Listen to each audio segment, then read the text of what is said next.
A very, very warm welcome to each one of you. We have Darius, who's going to be sharing his work and his experiences with us. For those of you who have read our invite, Darius is a youth justice advocate studying at the University of California, Berkeley.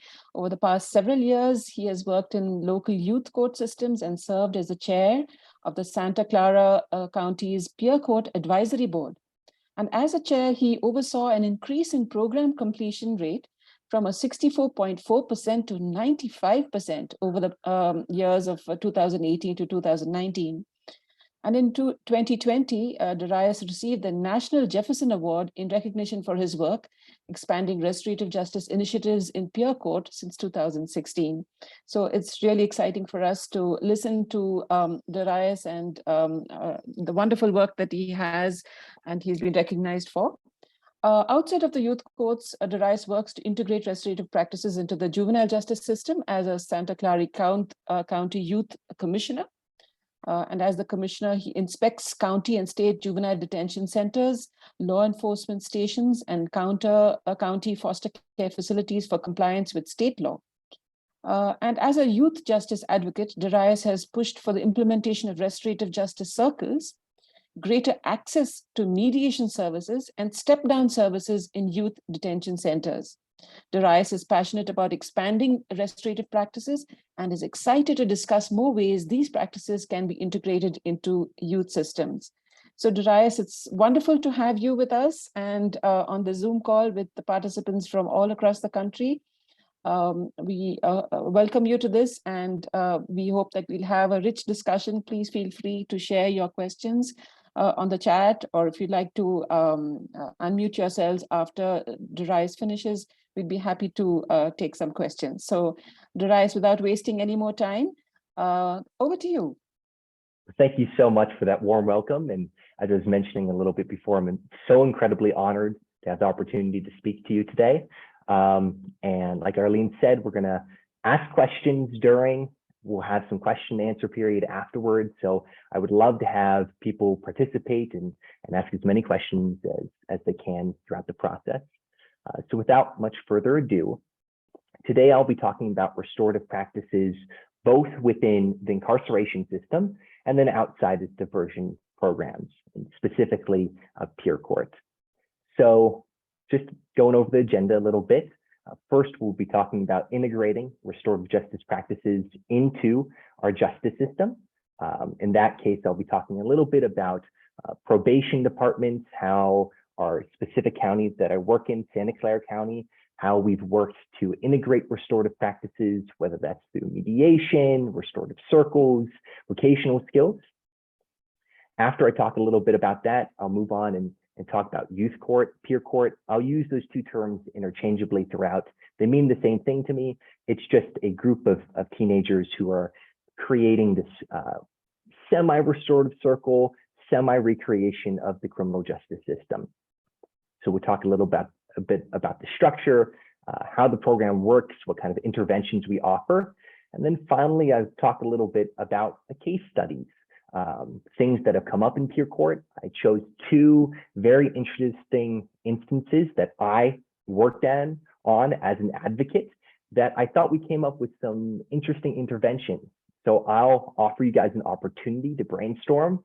How would you offer a intervention plan that would be restorative? What would come to mind and what can we learn from that?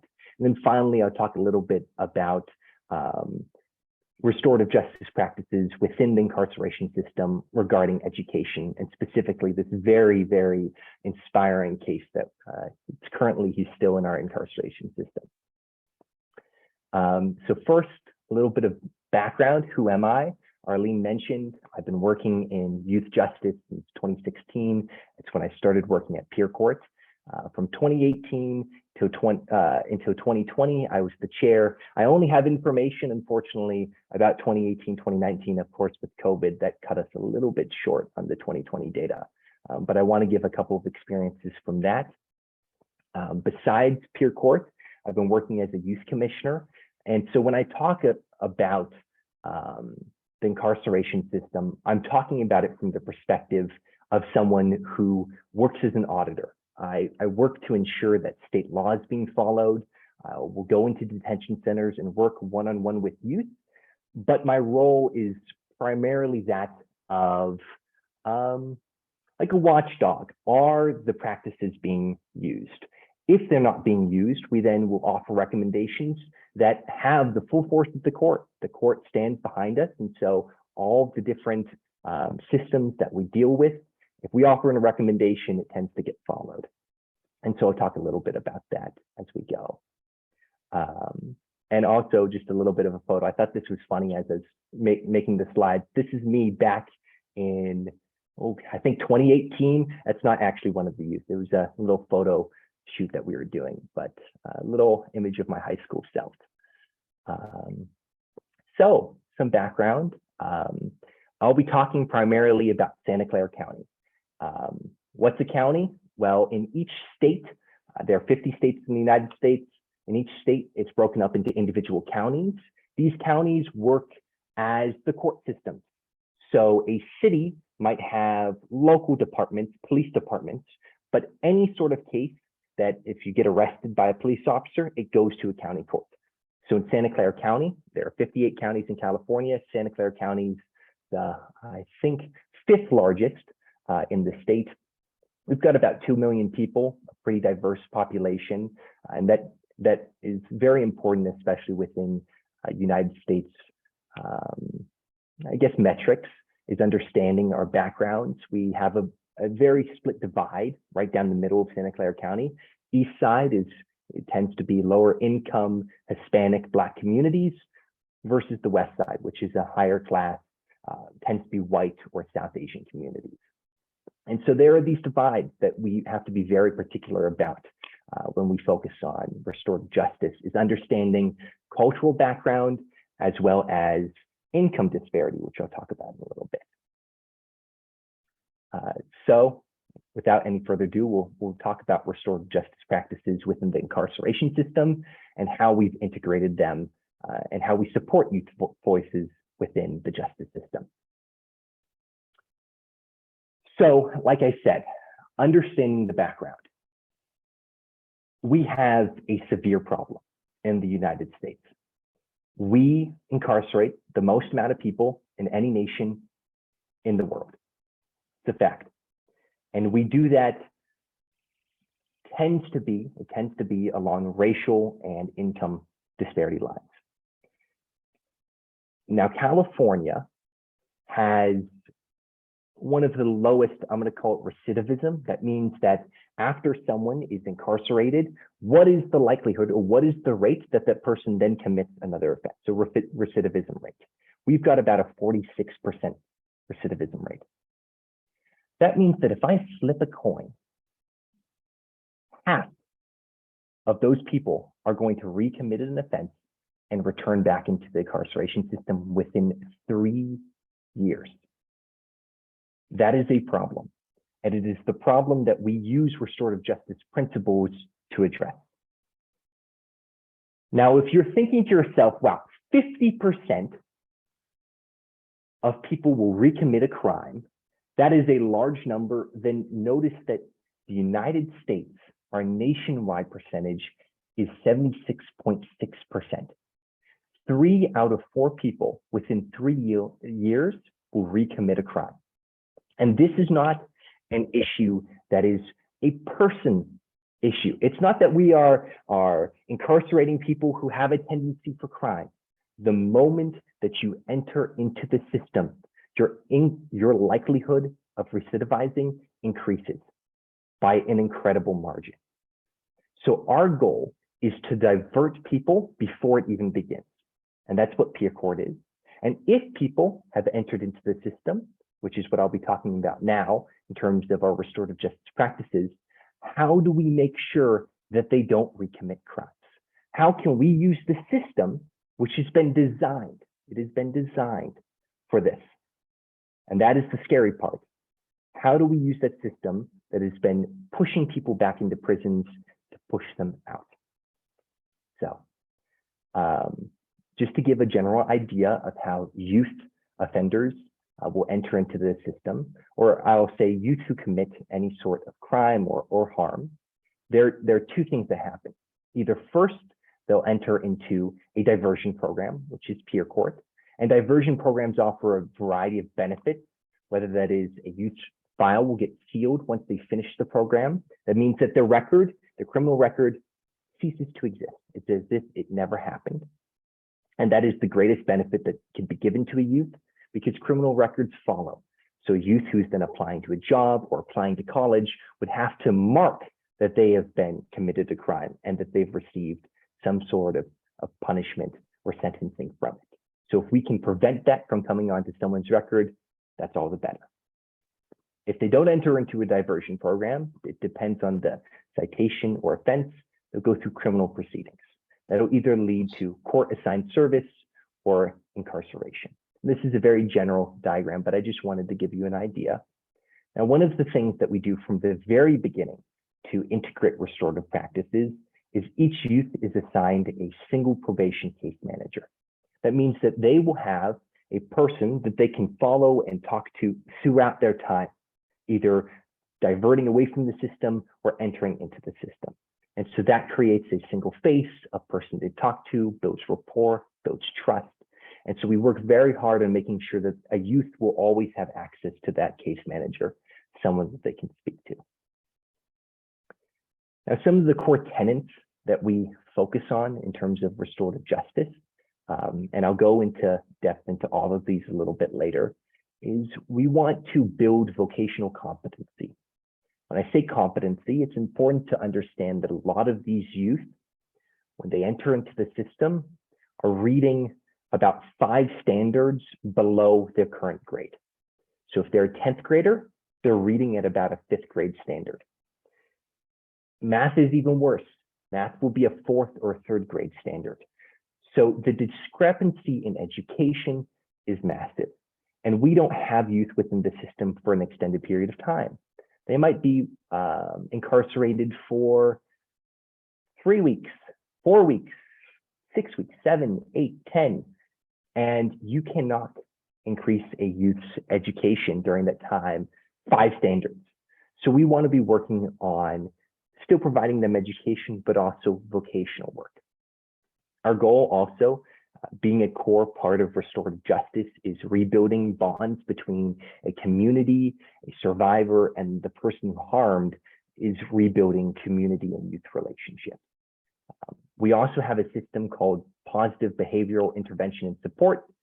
I'll call it PBIS. Its focus is, rather than being punitive, rather than being disciplinary, if a youth who is in the system or is in a diversionary program, we want to reward good behavior. We don't want to punish bad behavior.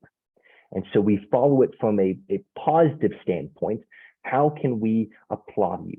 How can we say you've done a good job in this area and support them in a positive manner, rather than criminalizing and punishing them for things that they might do? And then finally, we want to support higher education goals. And these are all the sort of the 4 things that we're focusing on within the incarceration system, and when they might enter into a juvenile hall or a James Ranch or a secure track. So first, voting competency. As I mentioned, a lot of the youth that we are encountering are reading and writing at a level that is far below their peers. There's a lot of problems with that. First, I had a story. I had an opportunity to go into a juvenile hall, which is one of our shorter term detention centers, and I just ate lunch with some of the youth. I just sat down and we started to eat. We just started to talk about life, whether inside the juvenile hall or outside. And one of the boys mentioned that he had been to the system 3 times now. And the first thing he noticed when he got out was how his teachers and his classmates treated him. The moment that an educator hears that a youth has entered into the system, has been incarcerated, suspended, expelled, they are immediately labeled as a problem child. They're going straight to the back of the classroom. And so there is a stratification, a divide between youth who've entered into the system and youth who haven't. And they will feel that within the education that they receive at school. I'm not going to want to pay attention in class if my teacher is not invested. And so as a byproduct, we begin to see the older they get, the bigger the difference between educational levels.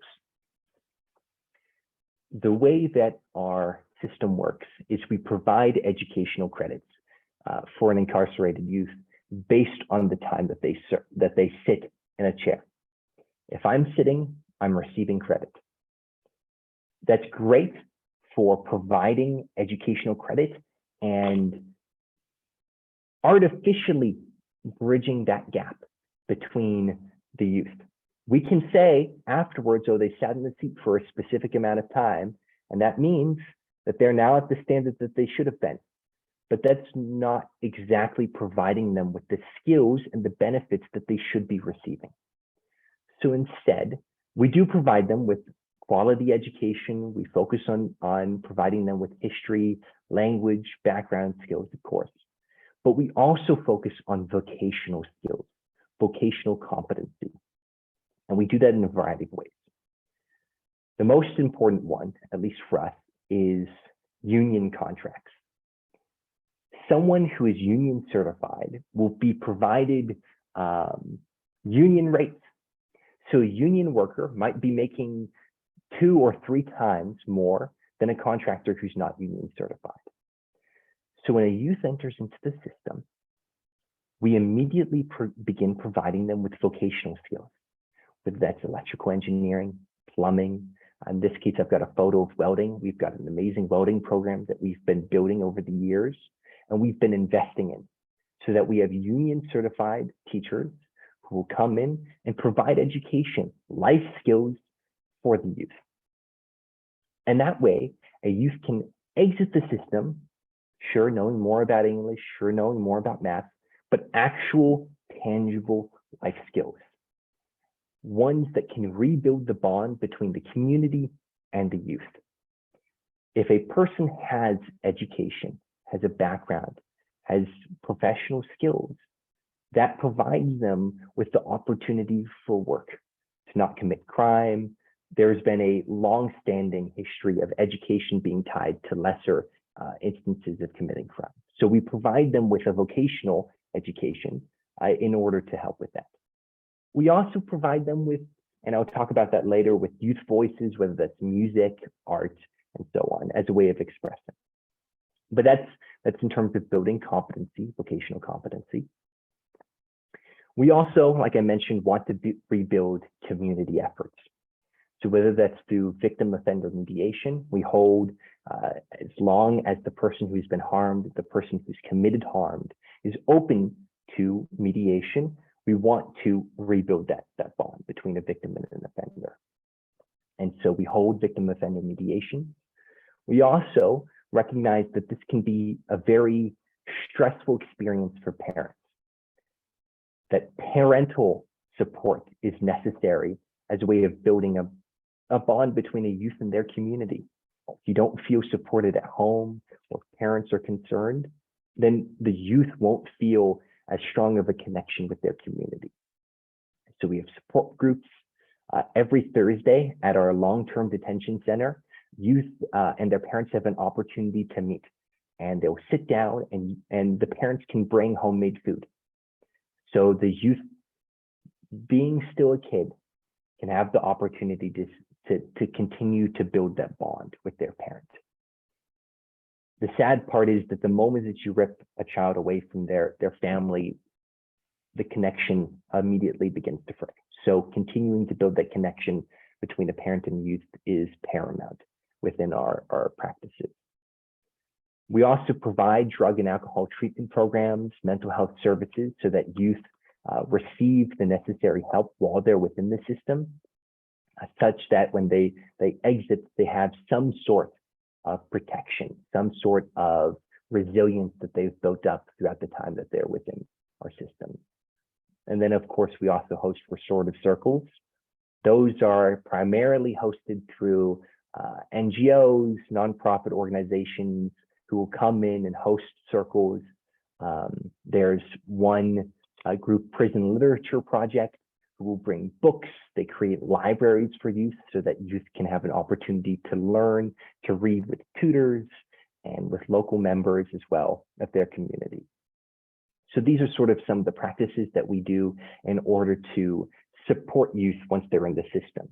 And restorative circles and parental support groups were things that I, along with the Juvenile Justice Commission, have pushed very hard to implement. And so it's been very amazing to see just how much of an impact that's done and had upon the youth. I run the surveys for the youth both at both of our detention centers.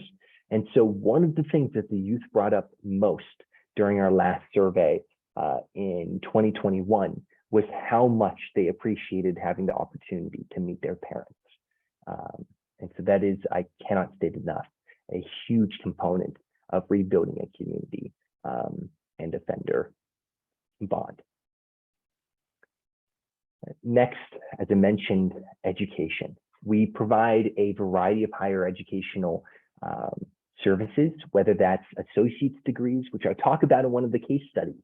We have people who will complete 1, 2, 3 associate's degrees in the time that they're in our system.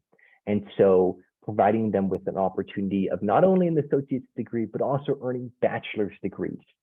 In our secure track programs, which means that youth might be there for upwards of 10 years, they have the opportunity to even earn graduate degrees through local colleges. And so creating a method of support and opportunity as soon as they exit is paramount, and it is a very important part of rebuilding a community and person who harmed relationship. And so it allows us to support the youth, like I mentioned, and it also is encouraging having professors working with youth, encouraging them, providing them with work, allowing them to explore outside of just the simple math and English. If they want to have a degree in musical studies or in history, philosophy, whatever it might be, we provide opportunities for those youth to build on those degrees. So that there's also a personal drive as well. And then finally, a huge part is projecting youth voices within the incarceration system. So we do that in a variety of ways. First, there are youth advisory boards in each. So Juvenile Hall, and then what I call the James Ranch, which is a facility that I've mentioned throughout the talk, but it's in sort of in the mountains. It's more of an open facility where youth are allowed to walk around. It's more focused on being less restrictive and more focused on supporting mental health and allowing youth the space to grow and to learn. And so having advisory boards where they can bring up grievances is a huge part of that. We also provide support with groups called, it's called Fresh Lifelines for Youth. They're formerly incarcerated youth who create parental support groups. They're part of the NGOs that I mentioned. They also will come into the detention centers and work with youth one-on-one to provide a, look, you're not alone and we're here for you. And so having youth voices in that manner is incredibly important as well for building that community bond. And finally, those same NGOs and nonprofits, they also have awareness campaigns. For instance, there was a huge push within the last decade by a lot of these nonprofits to allow grievances.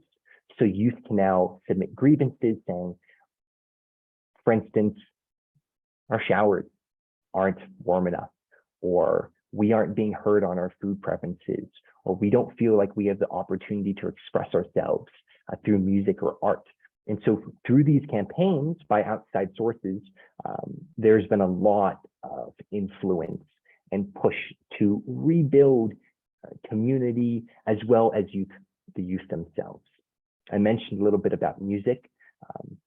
At our James Ranch facility, we have a pretty amazing music studio so that youth can rap, sing, dance, record their own music, and then publish that.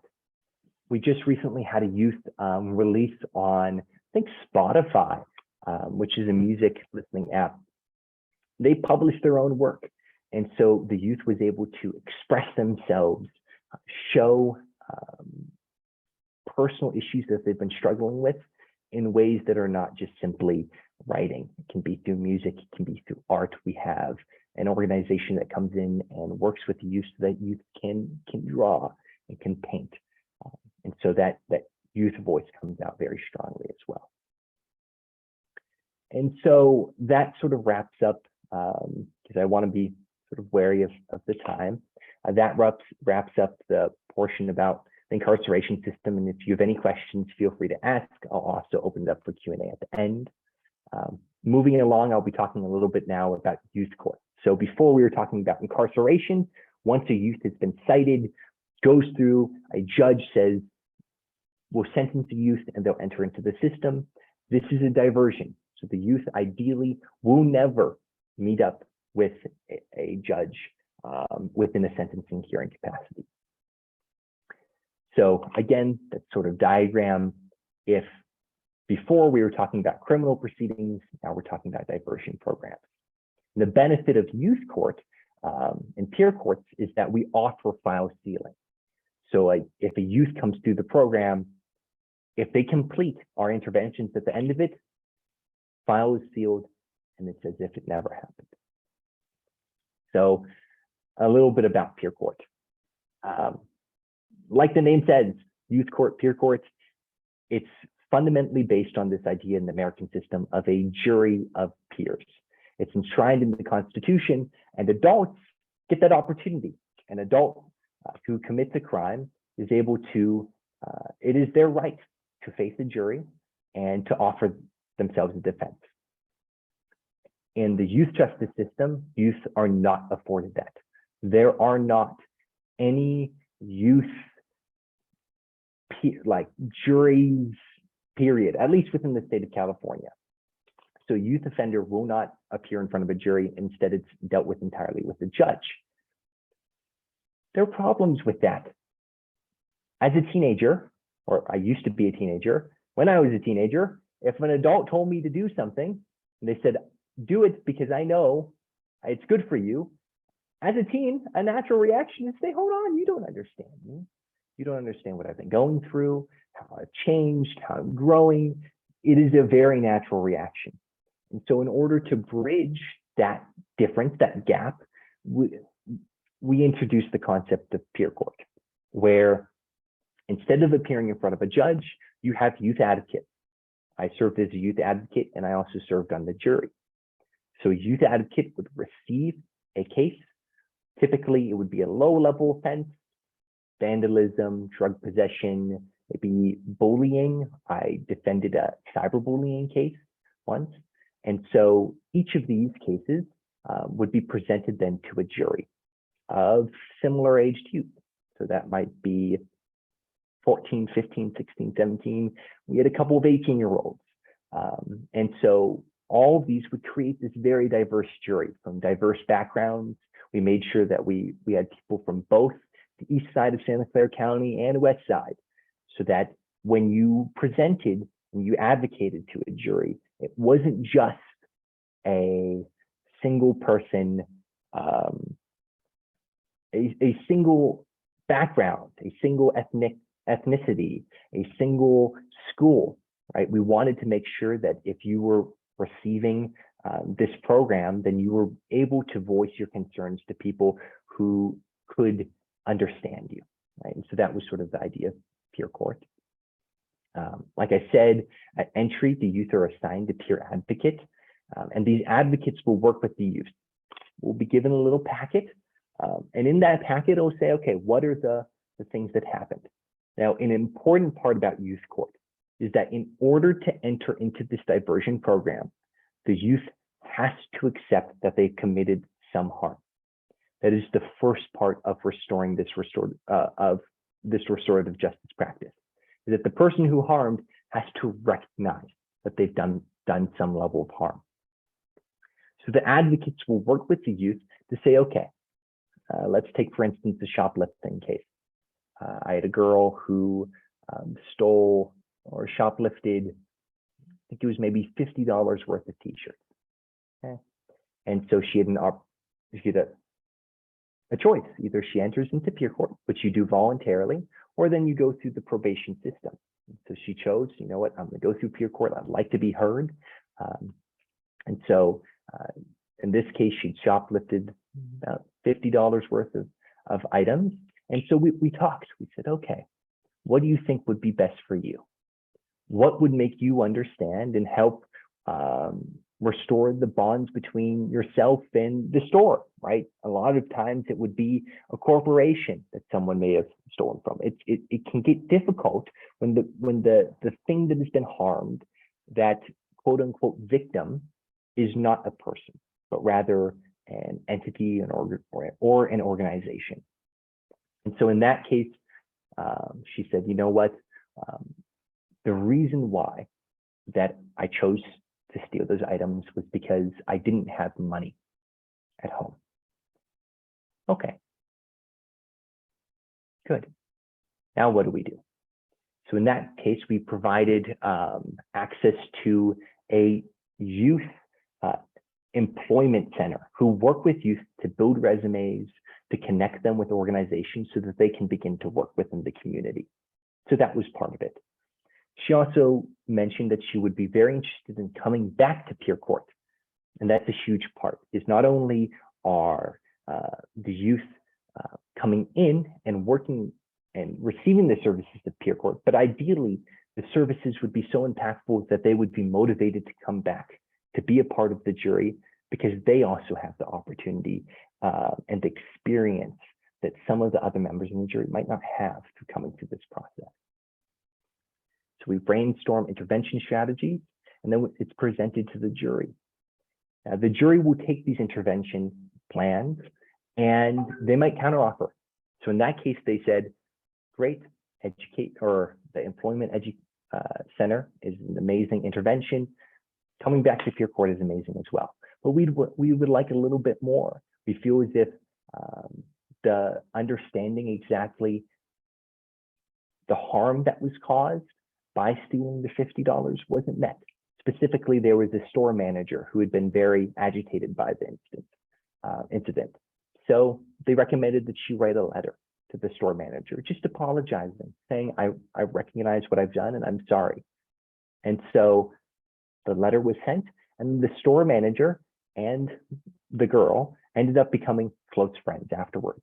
And they created this bond between the person who was harmed and the person who harmed. So creating not only a recommendation from the youth, but also from the community is a very important aspect of youth court. Just to give some of ideas of other diversion programs we had, we've fully transitioned at this point from an adversarial system, which is the typical United States system where there's a prosecution and a defense. The prosecution says, you committed the crime, maximum punishment. The defense says, hold on, and we need to have some leeway here. That's not beneficial when working with youth. So instead, we transitioned entirely to advocates. There's a community advocate and then a referred youth advocate. And those advocates, their job is not to be punitive, but instead to say, are the needs of the community being met? Are the needs of the person who's committed harm being met? And how do we compromise? How do we work together to form this bond again? And so we have several programs focused on that. Those interventions included community service, drug and alcohol treatment programs, victim offender mediation, tutoring, and we would always require a case-specific intervention, which I'll talk a little bit about later once we get to the examples. But these are interventions that go deeper. Why is a youth acting out? Why is a youth in the position that they are now? Is it based on home life? Is it about education? Do they need, is it about expression, right? And so each of these components need to be recognized in order to understand the full picture. If you're just applying a Band-Aid and you're not actually applying treatment to the wound itself, then that wound won't heal properly. So we're really focusing on creating a robust system that focuses not just on the offense itself, but also the underlying reasons for it. Once we switched this advocacy system, which I spearheaded, once we switched to making sure that in each case there was a case-specific intervention, we saw our program completion rates skyrocket. Like I mentioned, from 2016 to 2018, we had about a 64% completion rate, which is not great. And was one of the things that we immediately were like, okay, there's something about this system that is not working. And so once we began to lean heavily into restorative principles, removing adversarial, focusing on community, focusing on the youth, we saw our completion rates skyrocket. These completion rates are also just one side of the story. 2016 to 2018, our recidivism rate was, I think, around 30 to 40%. So 64% of the people who were coming through the program were completing it, and of that, 30 or 40% of them were then recommitting a crime. And when I say program completion rate, it's also important to note that program completion means that they followed through with peer court and they didn't commit another offense during that time. So in 2019, we had, I think, 35 cases and 34. I'm trying to remember the exact numbers. It does add up to 95. But of those, we would have about a case every week, every other week, and 95% of them completed, and only 2 of those youth who then went through ended up recommitting a crime afterwards. And so a lot of the youth who then completed the program came back. Like I said, the girl who shoplifted, there was also a girl who was involved in a cyberbullying case. We've had assault cases, people who come back and speak, drug-related cases come back and speak. And so their voices are a huge portion and a huge cause of why our completion rate has really begun to increase. And with that, I was given 45 minutes, so this is actually kind of perfect. I'll be talking a little bit about some case studies, and then we'll round it up and we'll just finish it off with questions. So first, the first case study I wanted to provide is one that I thought was very interesting because the interventions that the peer court jury members came up with, I thought were brilliant. And they are exactly the point that I'm trying to illustrate about digging deeper into youth. So here were the facts. The youth was cited with vandalizing a local state college's dumpster. They graffitied their tag on the dumpster and they were caught. They had a past history of graffitiing. They would go around. This was not the first time that they'd been in the college. And prior to this, they'd actually been released by the police officer who cited them. It wouldn't just be tags of graffiti of their name. They would also draw sceneries or intricate images. Very beautiful art. Okay. So these were the facts. And I'm actually going to open it up. If anyone would like to pop in, what would you recommend for the youth? What would be, if you were on this jury, what would be your intervention plan? Anyone can pop in, raise your hand. So I think it would be interesting to hear what would be the first reaction. As well as I'm seeing Hyderabad and lots of street art. So I think this is the best thing for them to get into, to do it in an organized manner. And they want art to be shown. They're doing a real good graffiti. Exactly. As we are paying here in money to the artists to do these street paintings. So certainly these children are recognized actually for what they're doing. Exactly. You're completely right. And that actually was dead on the money. First, we assigned some community service, of course, about, okay, if you do graffiti a dumpster, people do end up having to clean it. So they worked with a community service organization to help clean up and maintain public property. But the most important intervention was art classes. We found an organization that would take the youth that specifically worked with youth who'd been incarcerated or were trying to express themselves through their artistic abilities, and they provided free art classes for the youth so that the youth could practice using spray cans and creating graffiti that they could then display. Or like you said, we have a program in our city of San Jose where people can draw on the electrical billboard, or not billboards, what are those called? Like the electrical unit. So youth can decorate them. So A, the city looks greater because we've got all this interesting art, but also the youth has an opportunity to express themselves in a way that is beneficial to them and to the community. So they ended up coming back afterwards. It wasn't even a sign that they had to come back to peer court, but they came back and they were incredibly appreciative. And part of their art classes was they came back and they showed us the art that they created. And it was an incredible experience seeing that. Okay. Now the second case is a little bit more interesting. So the youth was cited with possession of marijuana. There were a couple of aggravating factors to this. First, the youth had a pocket knife in their backpack. And second, they had scales and cash. So there was evidence that they may have intended to distribute. Now, in most cases, this probably would have gone through the criminal justice system, especially for intent to distribute.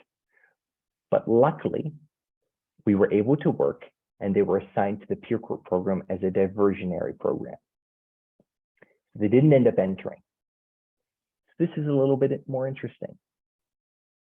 What types of intervention would you recommend in this case?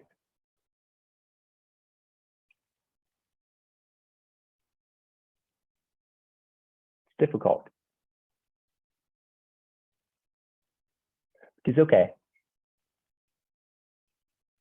underage possession of marijuana. Maybe that's drug and alcohol, right? What about intent to distribute? Would it be possibly visits to rehab centers where they're treating young children for drug dependence and providing some service there? Interesting. That's an interesting idea. Okay. There's also mention of perhaps it can be linked to business. This would involve asking the youth what he or she would like. Yes, exactly. So all of the above. First, in terms of taking them to a drug treatment center, I will express some caution because I think exactly distribution is about need for money. There was back in a little bit of historical context, back in the 1980s, 1990s, we had this huge war on drugs. That's how the United States began its incarceration crusade, basically. The idea was, well, they can't do drugs if they're in prison. So let's lock them up. For youth, what would end up happening was there was this program called Scared Straight. The idea is that you would take a youth who was being rebellious or whatever it might be, and you would take the youth and you'd bring them to a incarceration center. And you'd say, look at all these scary people. You don't want to be like them. The problem with that is then you end up dehumanizing the people who are in the centers to begin with. You start to stigmatize and you create this fear around. Addiction is a disease, right? And so what we ended up doing for this intervention was we provided drug awareness courses that, you're right, were offered through the treatment centers. But it wasn't that we would show them the people who were in those centers, but instead the people in the centers would help lead the classes. They would say, this is what I've gone through. This is why you would want to stop. There are programs of former youth who would then come back and lead these programs. And you're right, distribution is about a need for money. So we offered the referral to the Youth Employment Center, very similarly to the one I mentioned before about shoplifting, because distribute means you need money. One of the easiest ways to get money, unfortunately, is to sell and distribute. But then the pocket knife. We talked to the youth a little bit more, and where the youth was arrested, and I suppose this is also an important part of the facts, and I apologize, but they were cited on a train. We have a local train. So youth would travel every day from school on the train to back home. They didn't feel safe. So the knife was a way for them to have some sort of power and protection. So we worked with the parents, and we asked for a restorative circle to address safety concerns. How can a youth safely get to school without having them feel the need for a knife? Because it's dangerous to themselves and also the people within the train. If an officer had seen the youth showing that knife around, if the youth had been caught with a knife in their backpack at school, they would have been expelled. So understanding the dynamics of background and parents and how they relate to the facts is a huge part of understanding restorative justice and how we can use peer court and similar youth courts to their fullest advantage. And then finally, we're chugging through time, is a case about an incarcerated youth. I've met him. He was incarcerated in our secure track program at the age of 16 for a gang-related murder. Our secure track program means that he will be incarcerated past the time that he is a juvenile. So he served 4 years. He's still 20. At the age of 21, he'll then be transferred to an adult prison, but he still has 6 more years. Now, what is he doing with that? He's completed his high school degree during that time. He completed 6 associate's degrees. And at that point, he did what I think is maybe the most inspiring thing that I've seen yet. He came to us and he said, I want to do more. Associate's degrees aren't enough. I want to continue my education.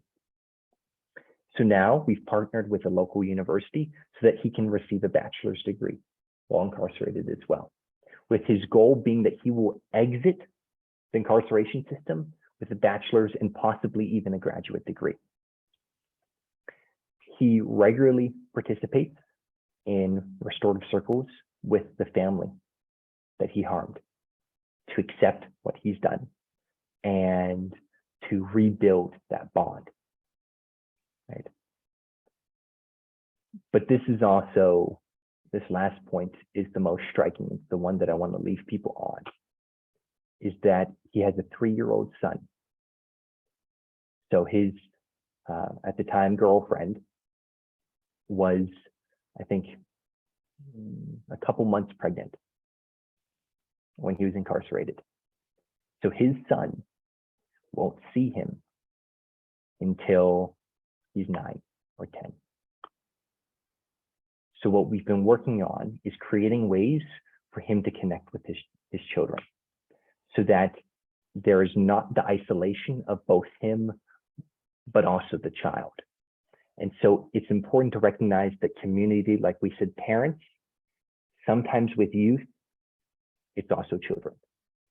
And so that's just, I think, what I want to leave us on. We'll open ourselves up to questions. I hope you have enjoyed I just wanted to give a little bit of background on everything, and feel free to hop in and ask anything and everything.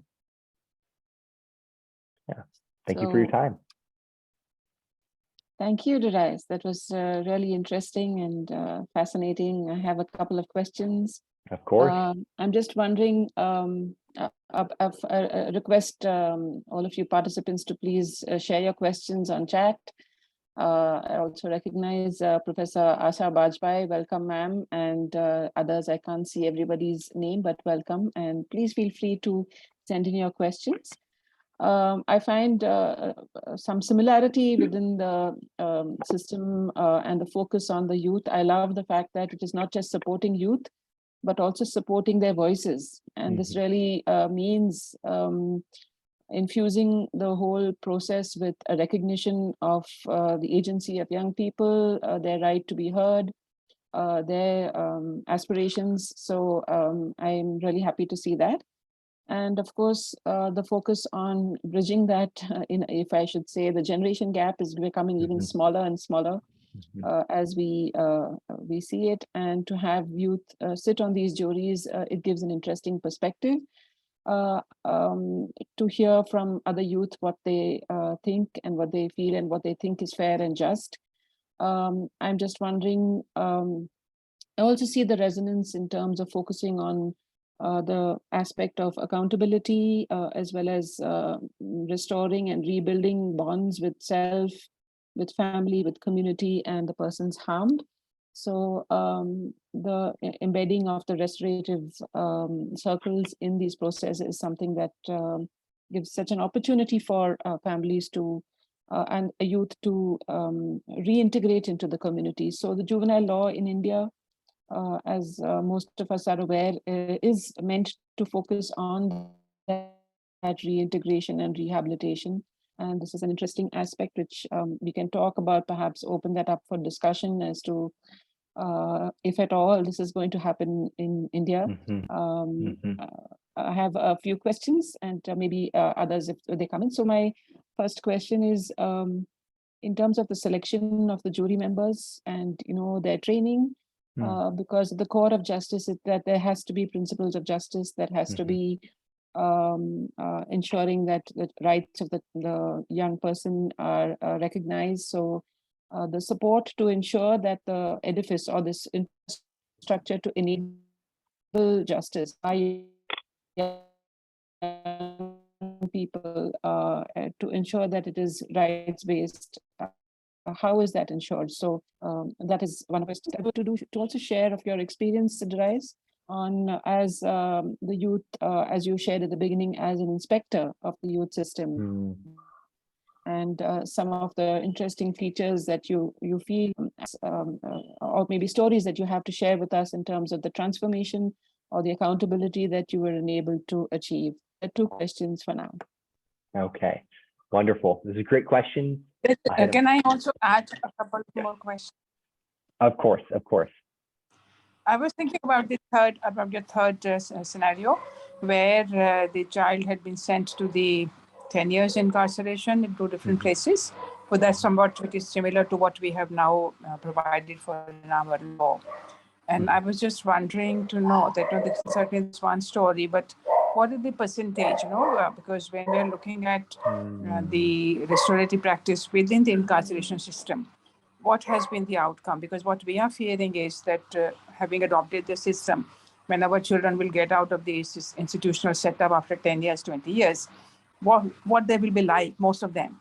So that's where my concern is that what has been the experience there, that children, whether majority, because we do see that when they are diverted in the beginning itself from the criminal justice system, restorative justice has improved reduced the recidivism rate. But has it been the same scenario, or for whether majority of the children in incarceration, long-term incarceration, get into the restorative justice practice, or this was an exception category? That is a wonderful question. Okay, I've written down each of the questions, so I'll go through them one by one as I've gotten them. First, in terms of training. Yes, I forgot to mention this, but all of the youth go through a, I think it's a 3-day certification process, during which time there's 3 hours of training. So by the end of it, the youth will have received 9 hours of training before they end up going on to the jury. After which time they have to serve on, I think it's 3 juries before they can then become an advocate. So there's a long process of, first you have to be trained, then you have to be on the jury so you understand the intricacies of what people are discussing behind the scenes, and then before you can serve as an advocate. And we received those certifications and that training through, there was a local law school. So we had someone specially come and lead those trainings focused on restorative justice principles.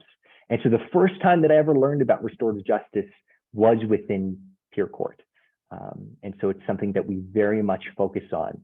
And being within the jury room, just to tell experience, there is always this voice of, is what we're recommending supporting the person who's been harmed, or is it supporting the community? Is it supporting the youth? And so recalling these principles is something that stays all throughout. And on the line of youth voices, like you mentioned, having a youth advisory board of people who've been in peer court and youth courts. How does jury represent diversity of culture and income? Wonderful question. And I'll answer that right now as well. This is an interesting point, which is that, and it's something that we worked hard on, but it is always a problem with juries, is that it is difficult to get a perfectly representative jury, right? So how do we do that? How do we, if we have a student from East Side, our students from the West Side of Santa Clara County, do they represent them? And so what we worked hard on was going to individual schools within those specific school districts. So we'd go to the East Side Union School District and we would say, we want jury members, people who are interested from these particular areas. And so that way we were able to create a far more diverse jury selection, where there was a variety of background, of ethnicity. I don't happen to have the current percentages on hand, but I would say there was an overrepresentation of white and South Asian populations. And that was something that, and if there is any sort of push to integrate a youth court system into an Indian system, it is important to recognize, especially, I understand the immense diversity of cultural backgrounds. How do you bridge that? How do you recognize it? So a huge point that we would make with any of the youth who would be coming in is, recognizing that sometimes that jury, which would be randomly selected from the members that we had during the day who had received the training, how would that affect the interventions that came through? In terms of income, what was amazing is that we actually had a very diverse amount of income. And so one of the ways that we would focus on that was we still had this, courtroom attire that we would be, hence, peer court, but we happened to have a family who ran a program where they would thrift suits, dresses, blouses, skirts, and they would offer them to any of the peer court members, whether that's the referred youth or the jury members or the advocates. So we made sure that income was not a barrier. If you had the ability to have your own suit, fantastic. If you didn't, we would provide a suit for you. And so that way, income disparity ideally was never directly impacting whether or not a youth could participate in youth court. In terms of this, I want to see if I can answer all of the jury questions first before I move on to the incarceration system. My question was, does the jury conduct a special investigation into children coming in conflict with law to comprehend as to why they committed? Yes.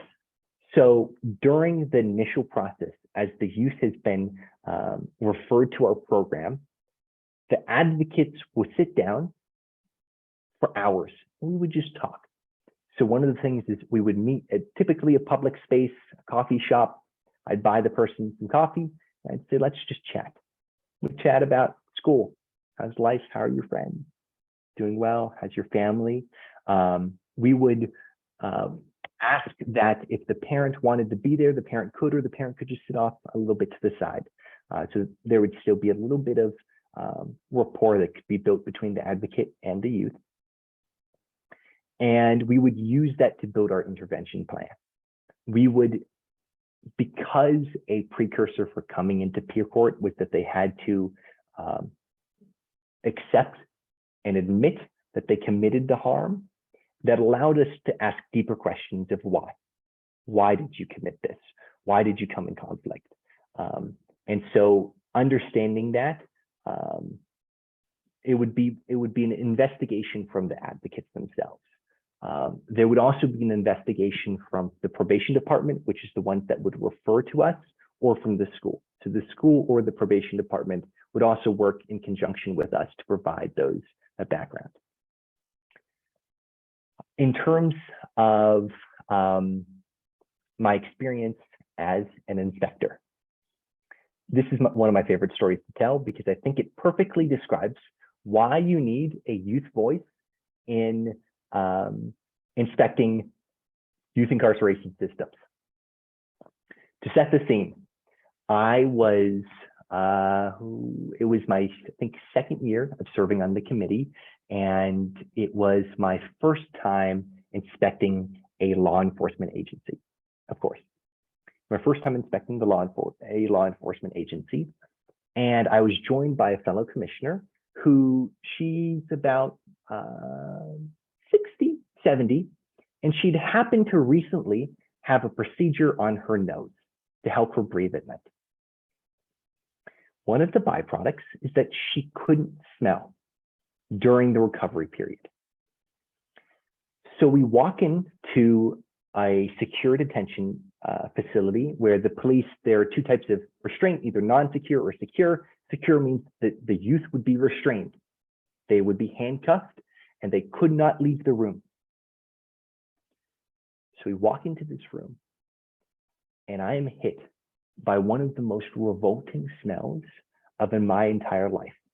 It was rancid. There was an open sewage line that had was near the room, the smell was coming out of the toilet within the room.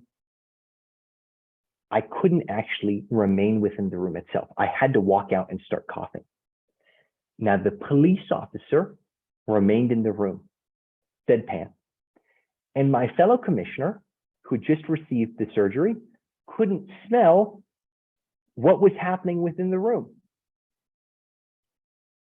So the first question I asked is, how could a youth be contained securely within this facility? Not only is this probably breaking a variety of health codes, but this is just inhumane. The fact is, it's suffocating the smell within. So I immediately sent an email to the court reporting that this is not something that we would keep for a report. This needs to be addressed immediately. And so within the end of the week, a plumber came and fixed the issue. But there is an importance. If a young commissioner hadn't come, I can only imagine that that issue may not have been addressed immediately. The police agency may have taken their time to repair that broken sewage line. So the importance and the accountability of having a youth voice can happen in ways that you might not expect. It can be, I walk into a room and I realize that there are no books. Or activities during COVID that they completely shut down outside play. The first thing I made sure was you can't do that. Youth need the ability to compete in sports. They need the ability to be active, and keeping them cooped in these rooms is not acceptable.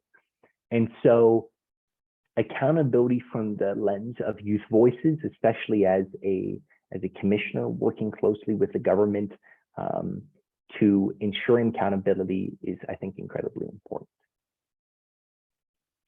And I hope that answered your question. And now to the question of percentages and long-term incarceration.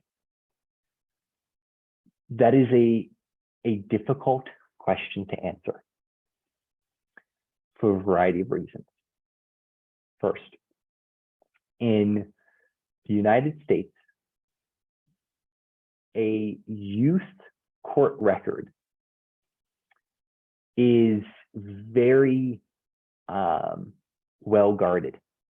So researchers cannot access a youth's criminal record.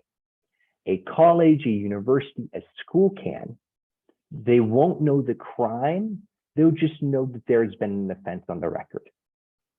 But the problem is this creates an issue with tracking long-term effects of restorative justice within recidivism and how that affects our recidivism rates. What I can say is that since we have implemented these restorative justice policies, probation has reported that our recidivism rate has decreased from about 40% to about 20 to 15%. So it is working. Things that we are doing are creating some kind of effect, and I'm recognizing now that the sun is shining, so I apologize for the brightness. But there is, I think, an effect and a positive effect that is happening because of these changes. Now, in terms of the long-term incarceration, there's another factor that makes it difficult to answer. There's been a huge shift along the lines of restorative justice policies to remove state prisons. There no longer are state detention centers, only county and community detention centers. And that was a push done by my own Juvenile Justice Commission, as well as other community stakeholders, such that rather than send a youth away, instead we should provide community-based support within the community that any sort of harm has happened. So that means that the long-term incarceration, the secure track programs have only within this past year returned back to our program. So I can only sort of provide examples. There's the example of youth. I can say of the 8 people who are currently in our secure track program, 6 of them have earned associate's degrees. And the remaining 2 are on the track to earn associate's degrees as well. So ideally, by the time these secure track youth exit our program, they will have, all of them will have received higher education degrees. That is our goal. I hope that answered your question. If you had any follow-up questions, I'd be happy to answer. Yeah, I know. I was only thinking that after 6 years in the custody, he's certainly going to the restorative justice programs with the victim's family. And he certainly seems to have a steady girlfriend and a son, perhaps, to return to. Whether that's the similar story for other youths as well. It is doing their own work is one thing, but our issue had been that whether the community accepts them when they return after 10 or being incarcerated. And to what extent, because my concern personally has been that when we send a child of 16, 17 to grow up with children who have committed similarly serious offenses, then what kind of socialization they will have with the community when they get out of the secure facility. Yeah, that is a really good point, is how does the socialization of youth affect? And you're right. And this is I think a huge problem, and it ties into recidivism rates, is that a youth who enters into the system for non-gang related offenses will most likely exit the system affiliated with a gang. And within that brings its own slew of troubles. So I think you're absolutely right. It's a community effort. How do we work with the communities to accept youth after they've returned? And it's also an effort of within the system of every youth working together. So providing restorative circles within their individual pods and units so that they can together work to understand their own backgrounds and experiences that have affected them. So I think it's a very complex problem. At the end of the day, they are creating their own ghetto. Mm-hmm. Mm-hmm. Yeah. Yeah, that's a challenge, but work through. Yeah. And it's a problem that is so deeply ingrained within the United States justice system. And I think most justice systems, for that matter, is you isolate an individual, or who are you isolating them with? And so,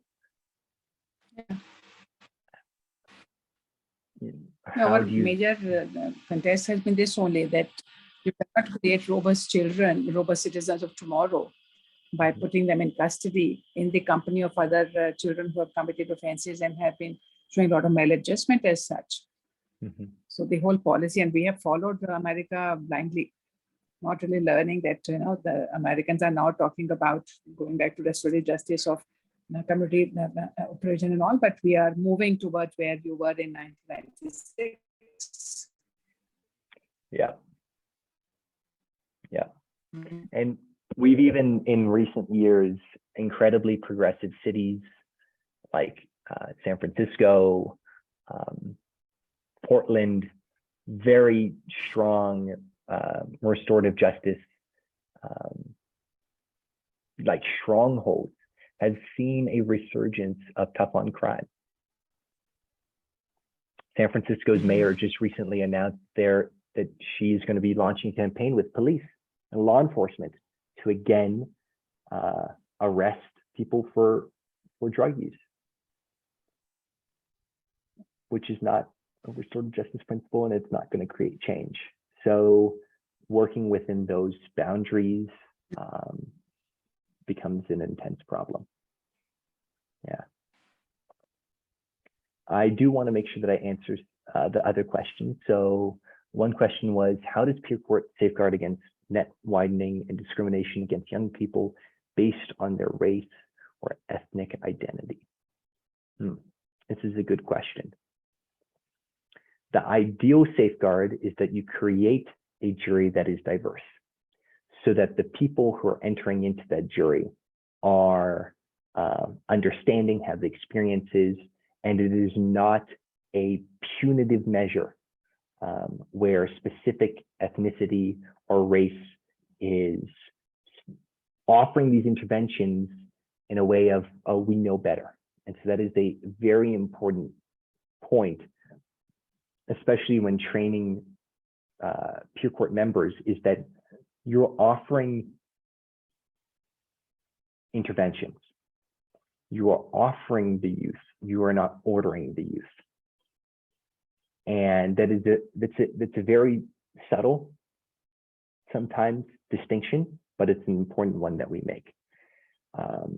And making sure that we reach out to local schools and communities, working with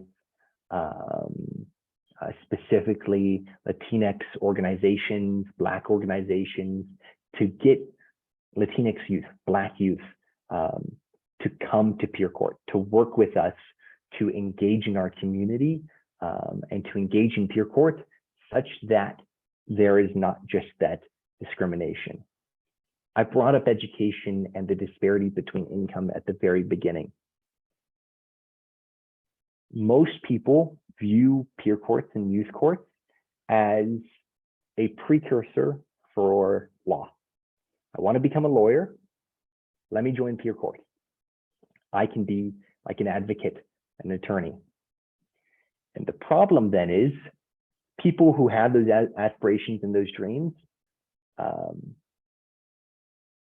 and this was an important part of why we made sure that we provided suits for no cost, is that law is discriminatory based on income. If you have the income to pay for an expensive suit, to pay to arrive at peer court, right? It costs money, it costs income, it costs time. And so making sure that we in every way possible prevent that. We offered scholarships. We received large donations from local organizations. And so we were able to offer scholarships. So a youth would be able to receive transportation from where they are to the peer court. So that transportation, money, income was never a barrier for any of the people who wanted to participate in youth court. I hope that answered your question. And then the next one is, critics of diversion programs argue that though they may be voluntary in nature, it requires the individual to admit to a crime, rather than require prosecution to provide evidence of guilt, which is a rights violation. How would I respond?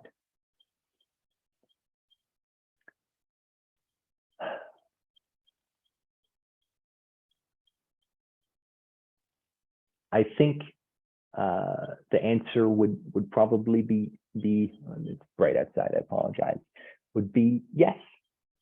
It does require the individual to admit. And this is a problem not just within peer courts, but within the US incarceration system. Would you mind quickly just closing the blinds? Thank you. 90% of US cases are, oh, there we go, are settled. That was a sudden change in lighting. There we go. Now I can see. Thank you. 90% of US cases are settled with a plea bargain. And we were talking about income and discrimination. If to go to trial, you need time, you need maybe it's income to pay for an attorney if a public defender doesn't have the time and the experience. It means that you might have to be incarcerated in jail for the amount of time that it takes for the crime to go up to court and for the proceedings to continue, which can take years. Versus if you plead now, you'll only receive a year. Versus maybe you have to be incarcerated for 3 years, but at the end of it, you're found innocent. That is a problem. You're right. It is a violation of human rights, of criminal rights. Diversion programs still have that very insidious problem within their core. The hope, though, is that it, at the very least, means the youth won't enter into the system. They won't have to go through that extended process of 3 years, 2 years, a year of waiting for their trial to go up. It allows them to seal their record in a fashion that it will have no long-term effects once they've completed the program. It will be as if it never happened. That being said, I actually have a personal story that I can tell about this. I had a case. It was actually the last case I ever did before COVID hit. It was a boy who was accused of throwing of assaulting and destroying someone's property. It was alleged that he tossed a water bottle at a moving car, which was it's a separate citation. And then once the person got out of the car, the girl walked up to him, held her phone in his face and started recording him, at which point he smacked the phone out of her hands and it hit her in her face. So those were the facts. Throughout the trial and while working with the youth, I discovered that there was a mistake. He didn't throw the water bottle. It was his friend who threw the water bottle. So during the process of the peer court proceedings, that came out. And so before the jury then moved to the intervention stage, the judge spoke with the probation officer, they spoke with me and the other community advocate, and they decided to remove one of the charges that the youth was facing. And so they would only, because the youth still at the very least hit the phone and it still caused harm, that would remain. But I think that's an interesting example of the youth would have gone through and would have accepted their admission, said, yeah, I did that. So it's important to recognize that a diversion program does not mean, and a person accepting what they've done does not mean that they've actually done it sometimes, and there can be outside pressures. So it's important to recognize that with any diversion program that ends up being run, I think would be my response. Thank you, Darius. Thank you for your responses. I'd invite anyone else, any participants, please do feel free to unmute yourself and ask a question or make a comment or observation. That would be lovely. Recognize and welcome, Bharti Sharma ma'am, happy to see you here as well. Any comments or responses? Comment, what is in parenting? Nicole, why don't you just open up and speak up? Come on, Nicole.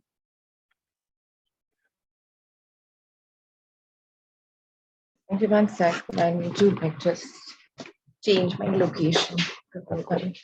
I would just read because it's one long ramble. Yeah. Maybe just read it. No worries. Go ahead.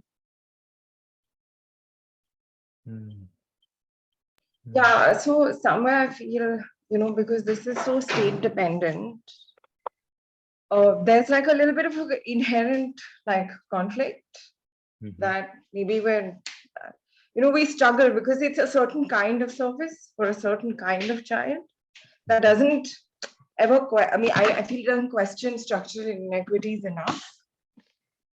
So we've been always working in one narrow frame.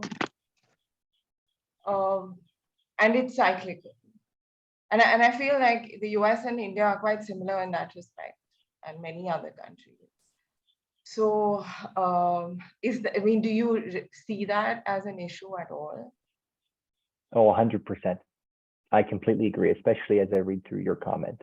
And I think, yeah, continue. No, that's it. What do we do? How can we think collectively? That is the $1 million question. What do we do? Not that I'm expecting you to answer. So no. Just place it. Of course. I think that's an amazing question to leave everybody. I'll offer a couple of recommendations, which is that you're right, it is intergenerational. And focusing, I think, solely on one aspect, which is the youth, does not address all of the other intersections of race, of income, family history, family violence, right? So you have to focus both upstream with investments into education, because education, and I will always argue this, is the most effective way to prevent crime. Is if a person is educated, has education, they have opportunities to jobs, to income, to opportunities. And so providing access to education should be the single greatest goal, in my opinion, that any system uses. Now, how you provide the access is not just investing in the school itself. It's investing in public transportation or transportation to get youth to those programs. It's investing in after school care so that if a youth can't return home because their parents are working, the youth has care after school. It's investing in the parents and saying that parents need to be educated about, since this is an Enfold presentation, about sexuality, about family violence, about drug usage. A lot of the problems, and I can speak from personal experience, of youth using drugs or comes from an alienation from parents, comes from an alienation of their community, comes from peer pressure. It is not just, oh, I was offered, and so I partook.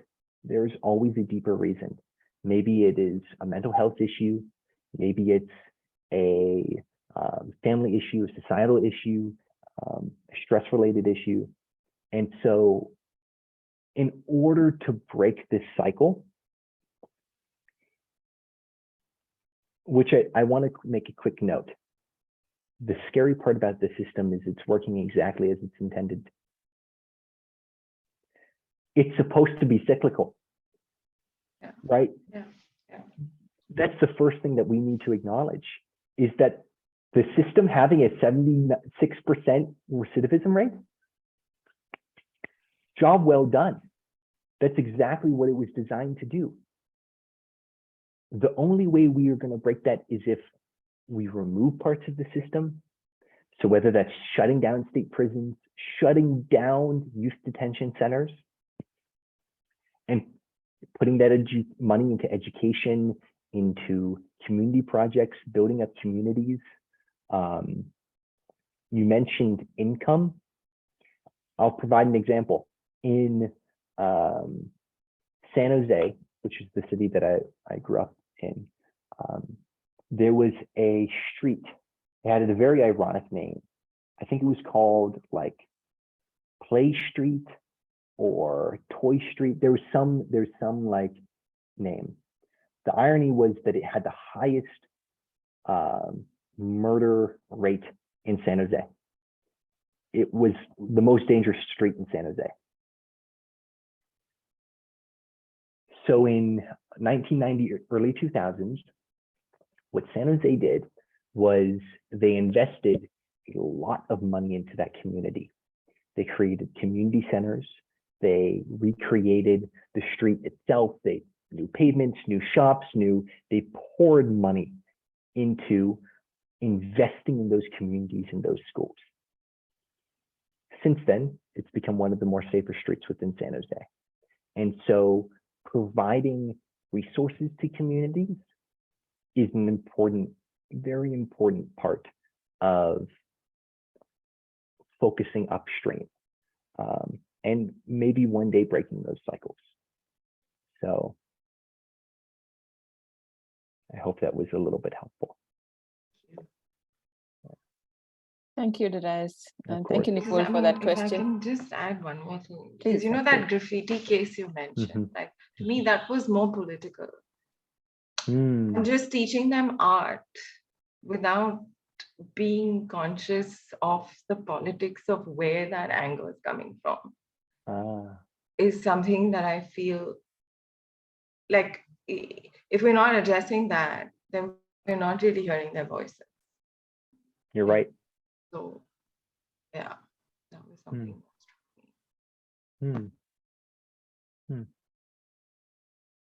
Thank you for bringing that up. That's interesting. And that's actually a very eye-opening moment for me, because looking at it, I was like, well, we provided an outlet for their art, but you're right, there is a deeper reason behind that outlet. And so providing them with the opportunity for outlet does not always mean that you're addressing the root of that. Thank you for bringing that up. Yeah, you're right. Thank you. Thank you, Nicole.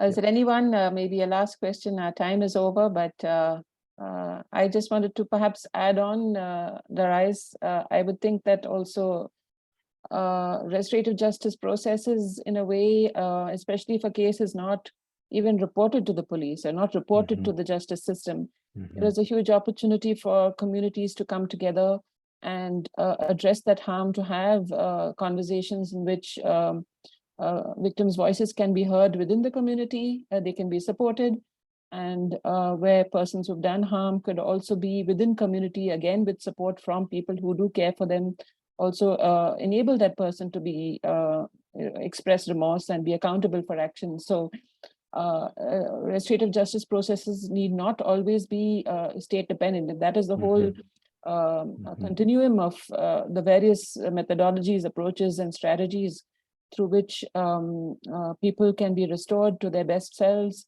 to restore relationships, and to address harm.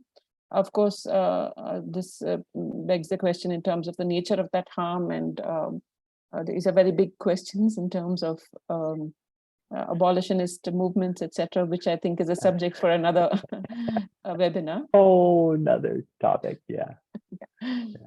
But a last call out for anyone who'd like to make a comment or say anything. Otherwise, we are closing. Okay. So thank you, Darius. Thank you very much. Wonderful to have you during your trip here to India to spend this time to share your experience. And I think we are happy to have you for 3 more days in our restorative circle starting tomorrow. I'm so excited. You're talking about community efforts. That's exactly what I was going to say, plugging the training that I'll be attending tomorrow. Wonderful. I'm very excited. So thank you. And thank you, each one of you, for making the time to journey with us. It's always wonderful to listen to each other's experiences and wisdom, and to share the power of what we have ourselves experienced and perhaps can learn from each other. So on behalf of the Restorative Practices team at Enfold, my colleague Swagata Raha and Dee, thank you for your assistance, and for the entire team at Enfold. Thank you each one for this, and for you especially, Darius, for the effort that you have made to prepare this PPT and share your wisdom with us. Of course, of course. Namaste, as we say in India. Namaste. Thank you. Bye-bye.